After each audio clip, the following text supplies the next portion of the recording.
প্রতিরোধ যোদ্ধাদের হামলার প্রভাবে বেঁচে ফেরার রাস্তা হারিয়ে ফেলেছে তেল আবিব। তবুও হার মানতে নারাজ ইসরায়েলের একগুঁয়ে প্রধানমন্ত্রী বেনিয়ামিন নেতানিয়াহু এখনও দেখছেন বিজয়ের স্বপ্ন। তবে তিনি যুদ্ধ পরিস্থিতি বুঝতে না পারলেও ইসরায়েলি সামরিক বাহিনী ও এর সাথে সম্পর্কযুক্ত অন্যান্য ঊর্ধ্বতন কর্মকর্তারা গাজায় হামাসের বিরুদ্ধে ইসরায়েলি সেনাদের বর্তমান অবস্থান ঠিকই আঁচ করতে পেরেছে, যার ফলশ্রুতিতে এবার গাজা যুদ্ধে ব্যর্থতার দায় নিয়ে ইসরায়েলের এক শীর্ষ গোয়েন্দা কর্মকর্তা পদত্যাগ করেছেন। তবে ওই কর্মকর্তার নাম এখনও প্রকাশ করা হয়নি। তবে তিনি গাজা যুদ্ধে ইসরায়েলি শাসনের লক্ষ্য অর্জনে ব্যর্থতার কারণেই পদত্যাগ করেছেন বলে জানা গেছে। ৫ জানুয়ারি রবিবার ইসরায়েলি গণমাধ্যম এ তথ্য জানিয়েছে। সেই সঙ্গে উল্লেখিত ব্যর্থতার মধ্যে ফিলিস্তিনের স্বাধীনতাকামী সংগঠন হামাসকে নির্মূল বা পরাজিত করতে না পারাও অন্তর্ভুক্ত ছিল। তার এই পদত্যাগের ঘটনাটি ইসরায়েলি শীর্ষ র্যাঙ্কের কর্মকর্তাদের মধ্যে গত কয়েক মাসে ঘটে যাওয়া কিছু অনুরূপ পদত্যাগের একটি অংশ। সাম্প্রতিক সময়ে ইসরায়েলের উত্তর গাজা ব্রিগেডের commanding officer brigadier general হাইম Cohen এবং গোয়েন্দা কর্মকর্তা আভি রোসেনফেল্ডও পদত্যাগ করেছেন। ইসরায়েলি বাহিনী ২০২৩ সালের ৭ অক্টোবর গাজায় হামলা শুরু করে। তাদের লক্ষ্য ছিল হামাসকে নিশ্চিহ্ন করা। তবে গাজায় ১ বছরের বেশি সময় ধরে চলা ইসরায়েলের গণহত্যামূলক আগ্রাসনে এ পর্যন্ত ৪৫,৮০৫ জনেরও বেশি নিরীহ ফিলিস্তিনিকে হত্যা করেছে। এরপরও গাজায় হামাস এখনও সক্রিয় এবং তারা ইসরায়েলি বাহিনীর সঙ্গে তীব্র সংঘর্ষে লিপ্ত হয়েছে। সংগঠনটি দখলদার শাসনের নৃশংস আক্রমণের বিরুদ্ধে গাজায় প্রতিরক্ষা কার্যক্রম এখনও চালিয়ে যাচ্ছে। এদিকে গাজায় যুদ্ধবিরতি এবং জিম্মিদের মুক্তির বিষয়ে কাতারে হামাসের সঙ্গে আবার আলোচনা শুরু হয়েছে বলে শনিবার জানিয়েছে ইসরায়েল। গাজায় ইসরায়েলের চলমান হামলার মধ্যে দেশটির প্রতিরক্ষা মন্ত্রী ইসরায়েল কাটজ কাতারে হামাসের সঙ্গে জিম্মি মুক্তির বিষয়ে আলোচনা পুনরায় শুরু হওয়ার খবরটি নিশ্চিত করেছেন। কাটজের কার্যালয় থেকে বলা হয়, হামাসের হাতে জিম্মি ইসরায়েলের নারী সেনা সদস্য লিদি আলবাগের স্বজনদের মন্ত্রী বলেছেন, জিম্মিদের মুক্ত করে আনার চেষ্টা চলছে। জিম্মি মুক্তি নিয়ে আলোচনার জন্য শুক্রবার ইসরায়েলের একটি প্রতিনিধি দল কাতার গেছে বলেও প্রতিরক্ষা মন্ত্রণালয় থেকে জানানো হয়েছে। এই যুদ্ধবিরতি আলোচনার মাঝে গাজায় নতুন করে বোমা বর্ষণে ৩০ জনের বেশি ফিলিস্তিনি নিহত হয়েছেন বলে জানিয়েছেন উদ্ধারকর্মীরা। গাজার বেসামরিক প্রতিরক্ষা সংস্থার পক্ষ থেকে বলা হয়েছে, শনিবার ভোরে গাজা নগরীর আল গৌলা পরিবারের বাড়িতে বিমান হামলায় ১১ জন নিহত হয়েছেন। নিহত ব্যক্তিদের মধ্যে ৭টি শিশু ছিল।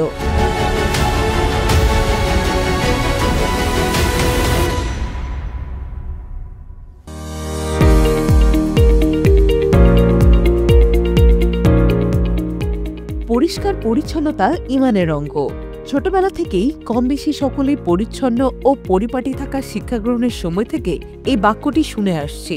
এছাড়াও সংক্রামক নানাবিধ রোগের জীবাণু থেকে রক্ষা পেতে পরিষ্কার থাকার কোনো বিকল্পও নেই। আর পরিষ্কার পরিচ্ছন্ন থাকার অন্যতম উৎকৃষ্ট পন্থা হল নিয়মিত গোসল করা। তবে জানলে অবাক হবেন, ভারতের এক সাধক ৩২ বছর গোসল না করে করেছেন অদ্ভুত এক রেকর্ড। ভারতের উত্তরপ্রদেশের প্রয়াগরাজ বরাবরের মতো এবারও মহাকুম্ভ মেলার জন্য প্রস্তুত হচ্ছে। সেই মেলাকে কেন্দ্র করে এরই মধ্যে লোকসমাগম শুরু হয়ে গেছে। এর মাঝেই বিশেষ এক আকর্ষণ হয়ে উঠেছেন সাধক গঙ্গাপুরী মহারাজ, যাকে ভক্তরা ছোটু বাবা বলে সম্বোধন করে থাকেন। ৫৭ বছর বয়সী এই ভারতীয় সাধক ৩২ বছর ধরে গোসল করেননি। নিজে গোসল না করলেও অবশ্য ভক্তদের ঠিকই পুণ্য স্নানে উৎসাহিত করছেন গঙ্গাপুরী। ভারতীয় সংবাদ মাধ্যম হিন্দুস্তান টাইমসের এক প্রতিবেদনে জানা যায়, গঙ্গাপুরী মহারাজ আসামের কামাখ্যা পীঠের সাধক। তার উচ্চতা ৩ ফুট ৮ ইঞ্চ। জীবনের একটি বিশেষ সংকল্পের কারণে ৩২ বছর ধরে শরীরে পানি ছোঁয়াননি তিনি। এই ভিন্নধর্মী সিদ্ধান্তের বিষয়ে গঙ্গাপুরীর ভাষ্য, এটি তার আধ্যাত্মিক জীবনযাত্রার একটি অংশ মাত্র। নিজে ৩ দশকের বেশি সময় ধরে গোসল না করলেও ভক্তদের প্রতি তার পরামর্শ কিন্তু ভিন্ন। তিনি বলেছেন, তার জীবনযাত্রা এবং সাধনা তার নিজস্ব উদ্দেশ্য পূরণের জন্য, তবে সাধারণ মানুষের জন্য গোসল অত্যন্ত জরুরি। প্রসঙ্গত, ইউনেস্কোর সাংস্কৃতিক ঐতিহ্যের তালিকাভুক্ত মহাকুম্ভ মেলা ১২ বছর পর পর আয়োজিত হয়। সনাতন ধর্মাবলম্বীদের জন্য তাৎপর্যপূর্ণ এই আধ্যাত্মিক মিলন মেলা গঙ্গা, যমুনা এবং সরস্বতী নদীর তীরে প্রয়াগরাজ, হরিদ্বার ও নাসিকে এই আয়োজন অনুষ্ঠিত হয়। পৃথিবীর বিভিন্ন প্রান্ত থেকে তীর্থযাত্রীরা এখানে আসেন পুণ্য অর্জন করতে। আগামী 13 জানুয়ারি থেকে 26 জানুয়ারি পর্যন্ত চলবে এবারের মহাকুম্ভ মেলা। ধারণা করা হচ্ছে এবারের মেলায় প্রায় 45 কোটি মানুষের সমাগম হবে।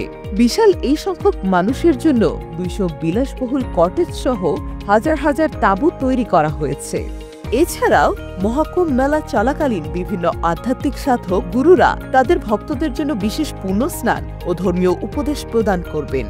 গঙ্গাপুরী মহারাজও এ সময় তার ভক্তদের সাথে সময় কাটাতে প্রস্তুত রয়েছেন। তিনি শরীরের জন্য উপযোগী অনবদ্য আধ্যাত্মিক সব শিক্ষা প্রদান করবেন।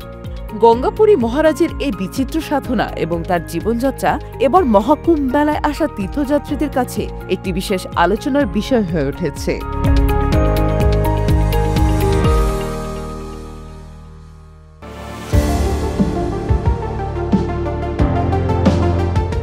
2024 সালে গ্লোবাল ফায়ার পাওয়ারের করা রিপোর্ট অনুযায়ী বিশ্বে সামরিক শক্তির প্রতিযোগিতায় 145টি দেশের মধ্যে তৃতীয় স্থান দখল করে আছে চীন। আনুমানিক 31,70,000 সৈন্য নিয়ে একাই বিশ্ব কাঁপিয়ে দেওয়ার মতো ক্ষমতা নিয়ে চলা চীন সম্প্রতি সামরিক খাতে ব্যাপক বিপ্লব ঘটিয়েছে, যা কেউ কখনো কল্পনাই করতে পারেনি। সে কাজটি করে দেখিয়েছে রেড ড্রাগনরা। এবার দেশটির বিজ্ঞানী ও ইঞ্জিনিয়াররা মানব ইতিহাসের সবচেয়ে শক্তিশালী মেশিন গান তৈরি করেছে। চীনের তৈরি উক্ত মেশিন গানে 5টি বা তার চেয়েও বেশি ব্যারেল রয়েছে বলে জানিয়েছে চীনের সংবাদ মাধ্যম সাউথ চায়না মর্নিং পোস্ট। সংবাদ মাধ্যমটির খবরে বলা হয়েছে, এই মেশিন গানের প্রতিটি ব্যারেল থেকে প্রতি মিনিটে 4.5 লাখ রাউন্ড গুলি ছোড়া সম্ভব। পরীক্ষার সময় দেখা যায় ব্যারেজের ঘনত্ব নজিরবিহীন। এর ফলে ম্যাক 7 গতির চেয়েও দ্রুতগামী হাইপারসনিক মিসাইলকে ভূপাতিত করতে সক্ষম এই মেশিন গান। অথচ মার্কিন সেনাবাহিনীর সবচেয়ে শক্তিশালী ফালান্স সিস্টেম প্রতি মিনিটে মাত্র 4,500 রাউন্ড গুলি ছুটতে পারে। প্রচলিত মেশিন গানে মেকানিক্যাল ট্রিগার রয়েছে, তবে সেটি চীনের সেনাবাহিনীর চাহিদা মেটাতে সক্ষম নয়। সেই ভাবনা থেকেই ইলেকট্রনিক ট্রিগার সংবলিত এই মেশিন গান তৈরি করেছেন নর্থ ইউনিভার্সিটি অফ চায়নার একজন অ্যাসোসিয়েট প্রফেসর লু শুতাও। ইলেকট্রনিক ট্রিগার থাকায় নজিরবিহীন দক্ষতার সঙ্গে মাত্র 17.5 মাইক্রোসেকেন্ডে গুলি করতে পারে এই মেশিন। প্রতি মিনিটে 10 লাখ রাউন্ড গুলি ছুটতে সক্ষম এমন অস্ত্র বানানোর প্রজেক্ট 1990-এর দশকে হাতে নিয়েছিলেন অস্ট্রেলিয়ার একজন উদ্ভাবক। তার নাম মাইক ওচিয়ার। এ লক্ষ্যে তিনি একটি কোম্পানিও খুলেছিলেন, সেটির নাম দেন মেটাল স্টর্ম ইনক। 36 ব্যারেলের ওই প্রজেক্ট টেস্টিং সিস্টেম মিনিটে 10 লাখ রাউন্ড গুলি ছুটতে সক্ষম হয়, তাই ওই অস্ত্রের নামও হয়ে গিয়েছিল মেটাল স্টর্ম বা ধাতুর ঝড়। 2006 সালে ওজিআর গণমাধ্যমকে জানান চীনের সেনাবাহিনী তার কাছে ওই প্রযুক্তি কিনতে চেয়ে অর্থ প্রস্তাব করেছে। এরপরই টনক নড়ে মার্কিন প্রতিরক্ষা মন্ত্রণালয়। তখন তারা ওজিআরের সঙ্গে মিলে নতুন একটি অস্ত্র তৈরির প্রজেক্ট হাতে নেয়, কিন্তু কারিগরি এবং অন্যান্য চ্যালেঞ্জের কারণে সেই প্রজেক্ট শেষ পর্যন্ত পরিত্যক্ত হয়। পরবর্তীতে 2012 সালে দেউলিয়া হয় মেটাল স্টর্ম ইনক। ওজিআরের সহায়তা না পেলেও এবার চীন নিজেই তাদের মেটাল স্টর্ম তৈরি করতে সক্ষম হয়েছে।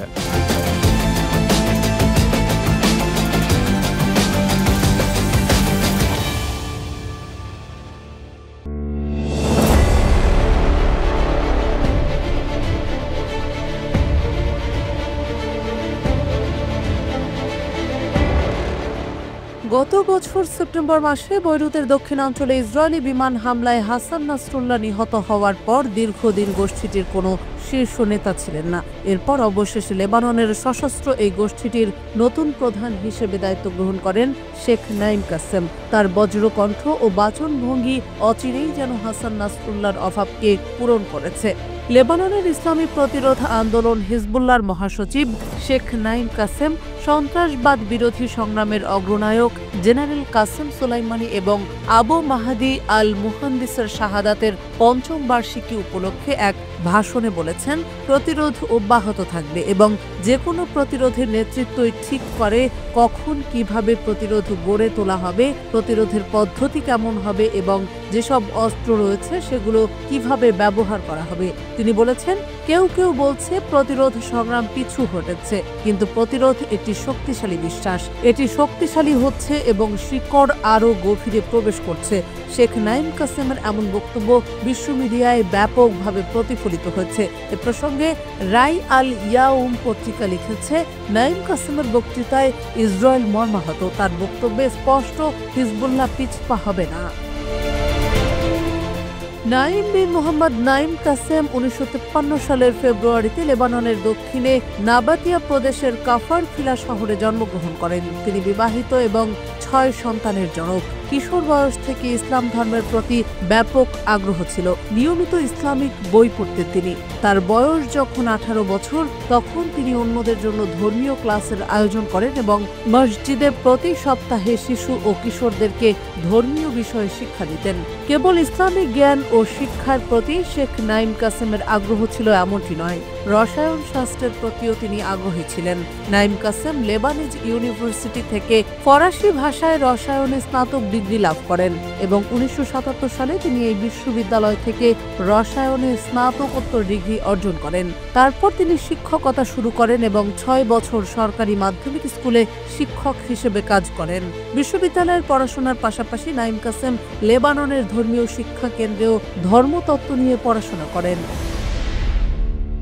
1970-এর দশকের গোড়ার দিকে নাইম কাসেম শিক্ষা প্রতিষ্ঠানগুলোতে ইসলামী চিন্তা চেতনার বিকাশ ঘটাতে লেবানন মুসলিম স্টুডেন্টস ইউনিয়ন নামক প্রতিষ্ঠান গড়ে তোলেন। 1974 সালে ইমাম মুসা সাদ্রের মাধ্যমে আমাল আন্দোলন প্রতিষ্ঠার পর তিনি এই আন্দোলনের সামরিক শাখা নিপীড়িতদের আন্দোলনে যোগ দেন এবং দখলদার ইসরায়েলের বিরুদ্ধে সংগ্রামে অবতীর্ণ হন।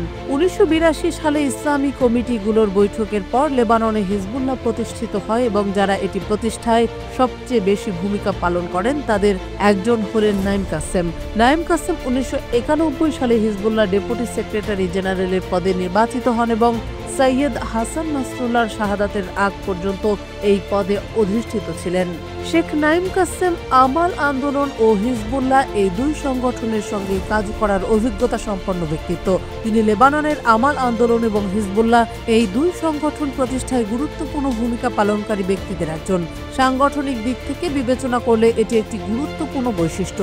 হিজবুল্লাহর কাঠামোগত এবং সামরিক শক্তিকে নতুনভাবে গড়ে তুলতে তার এই বৈশিষ্ট্য ব্যাপক ভূমিকা রাখবে।